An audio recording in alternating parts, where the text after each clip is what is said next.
This is Ed Rogers, and I'm here to show you how. It's all connected. The purpose of my unique news program is to show how all the issues we face today are in fact connected. One decision can have far-reaching consequences affecting many people in many ways. Today I'd like to focus on the abortion issue. Let's set aside the moral and emotional dimensions and focus solely on two devastating consequences of over 1 million abortions in the U.S. every year since Roe v. Wade legalized abortion in 1973. We'll look at the effect of abortion on our economy as well as our ability to survive the Islamic goal of world domination. My guess is that most people have never considered either of these two. Let's start with the economic impact.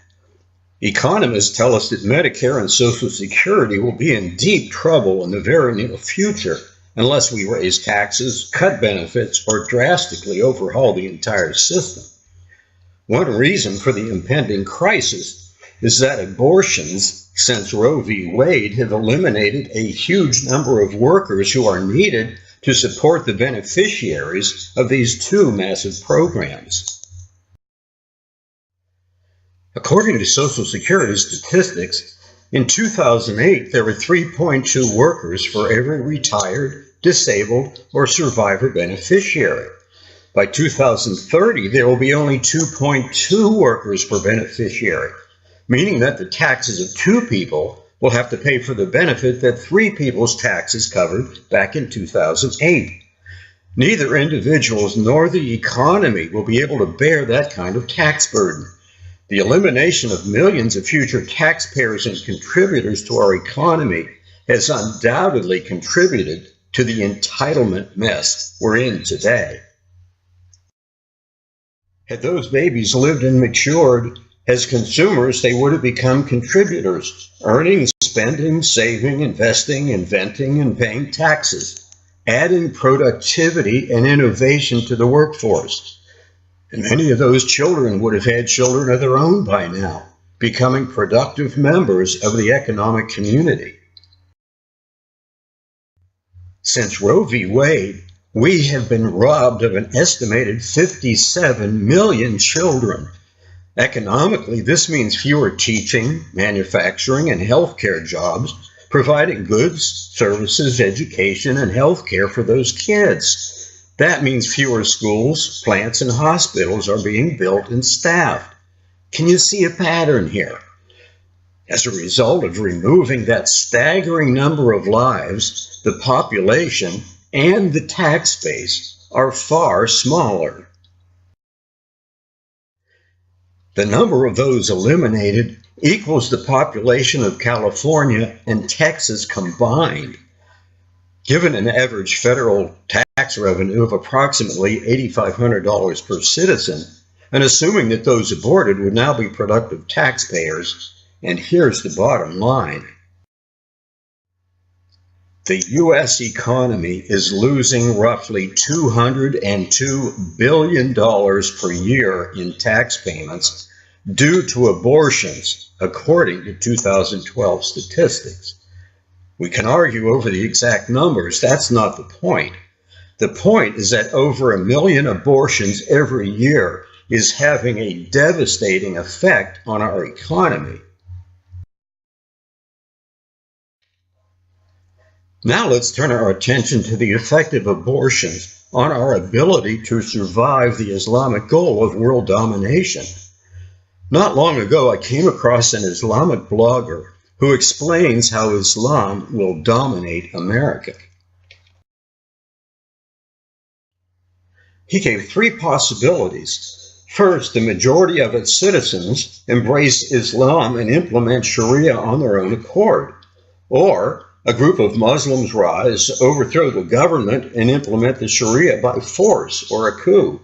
Or third, the Islamic State carries out jihad as its foreign policy and removes the government. With the rise of ISIS, we can see numbers 2 and 3 being carried out right before our eyes. By now we should understand that these are not the words of some random radical who misrepresents Islam. This represents mainstream Islam, and the plan is well on its way. Islam is growing at a phenomenal rate. How is this happening? Primarily through birth rates. This is where abortion comes into play. A recent YouTube video made some dire demographic forecasts regarding the growth of Islam, especially in Europe. According to research, in order for a culture to maintain itself for more than 25 years, it must reproduce at a rate of 2.1 children per family. Historically, no culture has ever reversed a 1.9 fertility rate. A rate of 1.3 is impossible to reverse. Let's take a quick look at Europe before focusing on the US. In 2007, the fertility rate in France was a mere 1.8, in England 1.6, Greece 1.3, Italy 1.2, and Spain 1.1. Across the entire European Union of 31 countries, the fertility rate is a mere 1.38. Historical research says that these numbers are impossible to reverse. In a matter of years, Europe, as we know it, will cease to exist. Yet the population of Europe isn't declining. How can this be? Immigration. Who's doing the immigrating? Muslims. Since 1990, 90% of Europe's population increase has been due to Islamic immigration. Add in the current invasion of hundreds of thousands of Syrian Muslim refugees, most of whom aren't even from Syria, and the situation is about to get a lot worse. For Muslims throughout Europe, the growth rate is 8.1. With multiple children by multiple wives, Muslim men are seeing to it that their new homelands become flooded with Muslims, and who knows how many will become terrorists. In southern France, traditionally one of the most populated church regions in the world, there are now more mosques than churches. 30% of those aged 20 and under are Islamic. By 2027, 1 in 5 Frenchmen will be Muslim. In just 39 years, France will be an Islamic republic. Consider the recent attacks in Paris, and you'd think France would have learned a great lesson. That appears not to be the case.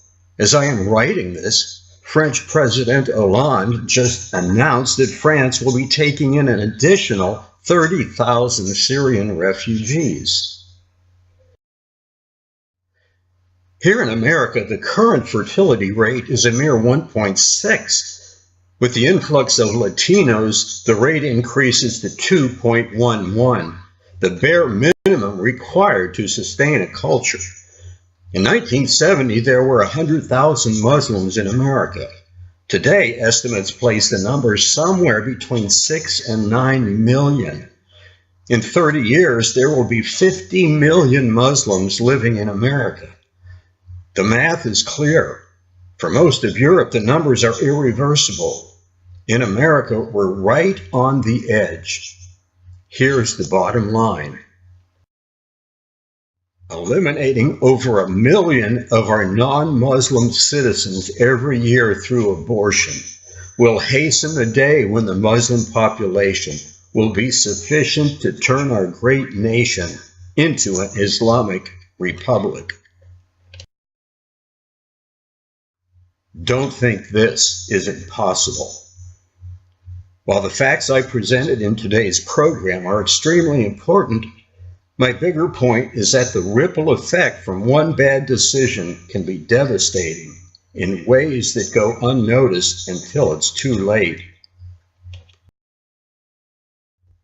I hope I have made it evident that ideas have consequences, and the consequences of ideas that deny truth can be deadly. I tried to show the reality of this in my book, Dragon Slayers. While it's a contemporary novel, world and national events have made it less fictional than I ever imagined. It shows just how deadly truth-denying ideas can be. This adventure novel finds Ruthie Hunter's search for truth ending in a battle for survival. It's available along with my other books on my website. And lastly, as always, I'll end by lightening things up a bit. So here's my thought for today. An invisible man married an invisible woman. The kids were nothing to look at either. I'm just saying. And now you know. I invite you to check out my website at edrogers.net. That's Rogers with a D, where you can get my books and sign up for my twice-weekly blog or newsletter. Until our next program, this is Ed Rogers, showing you how. It's all connected.